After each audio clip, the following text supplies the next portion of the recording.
Hey guys, this is Jake Hong bringing you another classic review, and this time we're taking on Resident Evil 4 for the Nintendo Gamecube. Released in 2005, this installment in the Resident Evil franchise garnered commercial success, attained critical fame, and set new precedents for the survival horror genre. Furthermore, Resident Evil 4 embodied the many facets of a definitive classic. But first off, let's dive into the many elements that make up the game. Starting off, we have the gameplay. Resident Evil 4 defied its predecessors by switching from a fixed camera angle view to a third-person over-the-shoulder view. The change in gameplay allowed for more liberty throughout the game, which subsequently paved the way for a body-specific damage system. This meant that you could cripple your enemies by shooting their legs, force your enemies to drop their weapons by shooting their arms, or take your enemies out with a single exploding headshot. But aside from that, with the new gameplay system came more liberties overall. For instance, Resident Evil 4 introduced active cutscenes in which players had to interact with the cinematics, thus requiring their undivided attention throughout the entire game. Resident Evil 4 also included more ammo, which was also expendable throughout the game as well. You could finally burn through clips and shells of ammunition without worrying whether or not you'll have any later to spare on. Additionally, Resident Evil 4 offered the option to either buy new weapons or upgrade the weapons you already have with the set that's collected throughout the game. You could also purchase various items such as grenades, maps, and inventory space as well. In terms of upgrades, you could do everything from beefing up the firepower to expanding the ammo capacity of the many pistols, shotguns, and rifles available to your arsenal. And let's not forget the puzzles and boss fights which came along as well. Overall, the change to a third-person view indicated a shift to a more action-oriented series rather than the survival horror, although the game still retains some elements of the latter. Moving on to plot.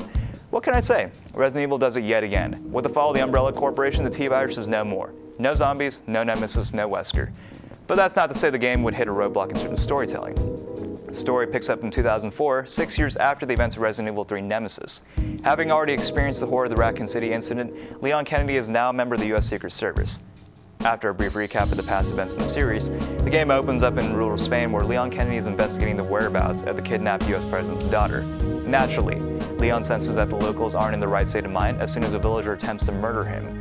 Of course, Leon has to face these villagers, referred to as Los Ganados, as he digs further into the mystery of the area and its connection to the Los Illuminados cult led by the sinister Lord Sadler. Along the way, you'll also encounter a variety of enemies in addition to Los Ganados, which also include mutant dogs, monstrous trolls, and obsessed religious zealots, among other much more bizarre creatures. You'll also meet a mildly cast of characters, such as the always colorful Luis Sierra, the fearsome Chief Torres Mendez, and the ever-annoying first daughter Ashley Graham.